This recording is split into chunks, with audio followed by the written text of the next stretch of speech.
un petit aparté pour chercher toujours cet événement allemand qui semble marquer le cœur de l'Europe et qui peut être un passage important pour toute l'Europe, sûrement pour l'Allemagne, très certainement, et forcément également pour l'Europe, puisque c'est un peu le ventre de l'Europe, j'avais déjà dit. On peut se poser la question, à cause du Pluton dans le thème 2018, en maison 7, comme si l'Europe était attaquée par un élément extérieur. Alors, attaquer, attention, c'est pas forcément à coup de bombe atomique, hein, ça peut être une attaque économique ou politique ou financière. En tout cas, ce Pluton en maison 7 indique une attaque possible. Alors, c'est intéressant de regarder du côté de la Russie, où il y a de par le fait que Poutine perd un peu du terrain, euh, j'en reparlerai de Poutine, pour moi, c'est un peu le grand roi des frayeurs. Qui a été défini par personne comme étant Poutine. Moi, je le vois très clairement comme étant Poutine pour par le fait que l'une de ses dominantes de son thème, c'est Bacchus. J'en parlerai. Et comme je suis le seul à utiliser cette planète, je suis par la même occasion, non pas parce que je suis doué, mais parce que je place la planète tout bêtement, et je suis obligé de constater que, par exemple, elle est dominante dans le thème de Trump, dans le thème de Poutine, parce que personne d'autre ne peut voir ce qu'il émet dans le même panier des gens dangereux pour l'avenir de l'humanité. Et donc, je me pose la question, allons voir si par exemple cet événement allemand de 2018 aurait un rapport avec la Russie, qui serait cet élément plutonien extérieur. Et là, bingo, presque, on peut constater avec la petite main que vous pouvez suivre que le milieu du ciel à Moscou, de cette même part du monde, hein, que toujours cette manière de monter le thème avec la part du monde, qui est l'âme de la journée du 9, si on la situe à Moscou, on va avoir de manière surprenante un milieu du ciel qui tombe de manière exactissime sur le Pluton euh, de, de la Russie. Pluton de la Russie qui est sa puissance d'âme, puisque la part du monde de la Russie est conjointe à Pluton. Donc c'est un pays qui est, avec une opposition à Vénus en face, on peut lire presque dès le début une âme qui correspond un peu à la corruption, quoi. La corruption, les grands oligarques, plutocrates, par le pétrole russe, tout ça, qui ont construit une espèce de on veut dire comment appeler ça, une OPA qui a été faite sur tout le peuple russe par une série d'oligarques, dont Poutine est devenu le maître absolu, comme une mafia dont il serait le parrain, et qu'on peut voir dès l'origine dans le thème, alors qu'il n'était pas vraiment là, puisque là, le thème de la Russie est né le 12 juin 90. On voit déjà cette corruption possible dans l'axe Vénus-Taureau ici, et opposé à Pluton en Scorpion, avec la part du monde surtout qui marque ça. Donc le milieu du ciel arrive là-dessus, et donc le fond du ciel arrive forcément en face sur Vénus, ce qui indique que cette idée de corruption, d'attrait, d'avidité, va être remise en route par cet événement, et peut-être la frontière, en fait, euh, la frontière de l'Est, on pourrait dire, entre l'Europe et les ex-pays de l'Est est très marquée en Allemagne, on vient de le voir, à travers les cartes électorales. Et là, ça peut faire rebondir cette envie un petit peu inassouvie de la Russie de se venger de sa frustration d'avoir été finalement, de s'être écroulé comme un géant au pied d'argile en très très peu de temps, en 89. Donc on a cette vision ici avec la part du monde. Si on regarde ce qui se passe en Capricorne ici, on voit que ça touche. On a la même conjonction Uranus-Neptune que pour l'Europe. Il y a deux constructions qui se font à peu près à la même époque. En 92, c'est Maastricht, en 90, c'est la Russie. Avec cet aspect Uranus-Neptune qui n'est pas encore mûr, Uranus n'a pas encore dépassé Neptune, c'est une fin de règne. Et quand Uranus aura passé Neptune, on aura le nouveau règne qui arrivera. Et cette conjonction Saturne-Neptune qui est encore vivante ici, et qui est cette conjonction Saturne-Neptune qui est typique de la Russie soviétique, puisque Saturne-Neptune est conjoint en 1917, il est conjoint à la mort de Staline en 1953, donc à chaque fois, tous les 40, je ne sais plus le cycle exact, c'est 36, enfin bref, vous comptez 1917, 53, 17 et vous avez le cycle, et ça reprend effectivement en 90, euh, avec cette conjonction qui vient d'avoir lieu et qui a marqué la chute du mur de Berlin en 89. Donc il semble que la Russie est marquée par cette conjonction Saturne-Neptune qui est mystique, quoi, presque on pourrait dire. Mais le fait que là, elle soit rétrograde en maison 4, c'est-à-dire dans les racines du pays, indique qui a une espèce de nostalgie, on pourrait dire une nostalgie comme ils aiment dire, une nostalgie de la puissance qu'il y avait avant de l'ex-URSS, et c'est marqué à l'intérieur du thème de la Nouvelle-Russie.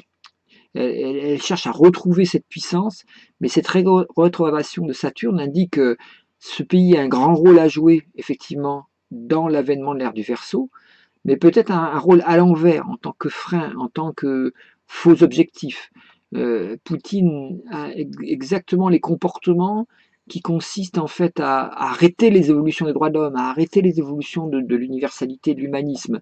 Il est complètement cynique et complètement rigolard par rapport à ça, un peu comme Staline disait par rapport au pape. Ah oui, le pape, combien de divisions, quoi, de chars. Donc aucune importance. Tout ce qui est humain, tout ce qui est droit de l'homme n'a aucune importance. Ce qui compte, c'est ce pouvoir profond, mystique, un peu à la manière du Big Brother qu'a décrit Orwell, un pouvoir mystique de forger la pensée des gens à l'intérieur de leur... D'où le Russia Today, les médias, on voit que ce soit en Gémeaux, on voit l'avenir de la Russie avec qui avait mis de côté le côté médiatique, qui avait laissé ce côté aux États-Unis, qui ont fait leur pub pendant au moins 40 ans dans le monde entier à travers le cinéma et Hollywood. Et là, l'envie de la Russie d'avoir une faculté comme ça de communication énorme pour faire passer leurs idées à eux, qui sont quand même des idées, on peut dire par ce Saturne rétrograde, qui peuvent être potentiellement réactionnaires. Tout dépend du travail qui est fait sur cet inconscient, mais il risque de ne pas être fait ce travail, puisqu'on voit que c'est l'axe cancer capricorne, l'axe de l'évolution, de la maturité, de la maturation, est très occupé avec Jupiter Cérès, le maître d'ascendant Cérès est en cancer aussi, et Saturne Neptune, la marque de la Russie, et l'ancienne Russie soviétique.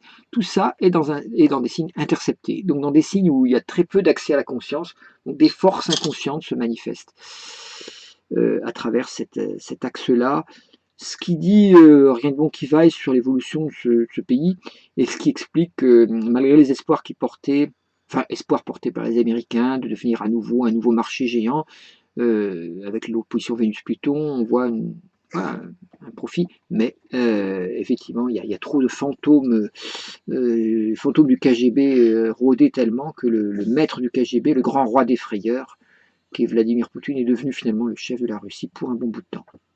Le nouveau dictateur, le nouveau tsar. Donc c'est intéressant voilà, de voir, et les mystiques chrétiennes, le christianisme orthodoxe, tout ça est contenu dans le thème de la Russie. Très intéressant ce thème, mais il est très difficile à interpréter parce qu'il est très contradictoire. Et on voit cette dominante martienne, ce besoin d'agresser ici. Donc les signes cardinaux d'agressivité, d'engagement sont très puissants. Donc on sent un désir de puissance. Et le Mars en bélier, qui est presque une planète très très puissante, qui est en 7, a besoin d'agresser les autres presque pour prouver qu'on existe. On retrouve le même délire de frustration qui a organisé la montée de l'Allemagne nazie avec l'agression des Sudètes, l'annexion de l'Autriche, qui étaient des moyens de dire, voilà, nous sommes un peu plus puissants, la preuve c'est que nous pouvons accéder à tel autre. Et Poutine fait la même chose avec les régions comme l'Ossétie, comme le Kosovo, c'est pas le Kosovo, c'est la région de l'Ukraine, enfin, je sais Crimée. Ouais, la Crimée, l'annexion, puis il y a une région il y a l'Ossétie, puis il y a une autre région, le Donbass, voilà, je sais pas le Kosovo, c'est Donbass, voilà. Donc oui, donc on peut voir ça avec la même annexion que faisait Hitler avec les Sudètes ou l'Autriche. On peut retrouver ça avec Poutine, l'obsession au niveau de la Crimée, le Donbass, donc la création de l'Ukraine, la tentative de récupération de l'Ukraine dans le giron soviétique, dans la région russe, le giron russe, pardon, qui est ce Mars en bélier assez agressif, carré à Jupiter, carré à Uranus. Donc une violence certaine qui est due à cette frustration. Saturne, Uranus, Neptune ici en Capricorne, là, le pouvoir ancien qu'on a perdu, qu'on veut retrouver. Puis ce Jupiter en Cancer qui manque pas d'air et qui manque pas de culot, comme Poutine finalement, avec ce Cérès qui le tempère, bien sûr, qui est le maître d'ascendant vierge, c'est quelqu'un qui est très réfléchi, qui joue aux échecs avec les autres puissances, mais qui contient une dose d'enthousiasme nationaliste extrêmement conquérant. Et on le voit avec le nombre de gens qui sont très fiers de voter Poutine en Russie, quoi, par ce nationalisme qu'il porte. Bon voilà, donc on a une ressemblance qu'il ne faut pas exagérer non plus avec la montée de l'Allemagne nazie, mais qui pourrait, si on y prend garde, prendre les mêmes niveaux. Alors, le fait que la grosse conjonction Pluton, Soleil, Vénus en Scorpion tombe sur le mi-point entre Saturne et Neptune ici, montre que cet événement allemand, là, il est peut-être russo-allemand, on pourrait dire, sans que je puisse vraiment déterminer lequel. Il y a une agression potentielle qui est là, il y a une nécessité pour Merkel de réagir, sûrement. Elle est coincée dans sa politique intérieure, ce qui fait qu'elle ne peut pas faire grand-chose sans être critiquée de l'intérieur. Et évidemment, lui, Poutine qui joue aux échecs en prenant chaque pays comme des pions sur son propre échiquier pour gagner à la fin, peut se servir de cette situation pour faire avancer un pion extrêmement gênant qu'on peut repérer avec celui du ciel sur Pluton, faire avancer ce désir très puissant de pouvoir, quoi, cette volonté de puissance qui caractérise ce pays, ce nouveau pays, cette nouvelle Russie, ce nouveau tsar qu'est Poutine. Voilà, je ne peux pas connaître l'événement, on le découvrira à temps, mais c'est certainement une agression peut-être politique, peut-être même guerrière sur ces mêmes frontières, avec nécessité à nouveau de l'Europe de décider si elle intervient militairement et comment, puisque malheureusement elle n'a pas d'armée. Et on sait que ce qui empêche l'armée aussi de se créer en Europe, c'est pas mal l'Allemagne, qui a, comme le Japon, signé un traité de non-armement et qui tient beaucoup parce que ça lui a permis, comme au Japon, de s'enrichir très facilement. Un pays qui n'a pas d'armée, ça gagne au niveau du budget, ça gagne énormément d'argent. Et l'Allemagne voulait rester un peu le ventre bancaire de l'Europe. Et là, peut-être ce blocage va être obligé de sauter si en face il y a des agressions. Il faudra bien qu'il y ait une armée européenne, non pas simplement française. Surtout que maintenant, l'Angleterre, qui était la moitié de l'armée de l'Europe, est partie. Elle n'est plus du tout obligée d'intervenir si ça ne la regarde plus avec le Brexit. Voilà, bon, c'est brossé très rapidement, je suis ni économiste ni politicien spécialiste, mais ça permet d'orienter l'interprétation grâce à cette astro-météo, on pourrait dire. Voilà, à vos conclusions, si vous le pouvez.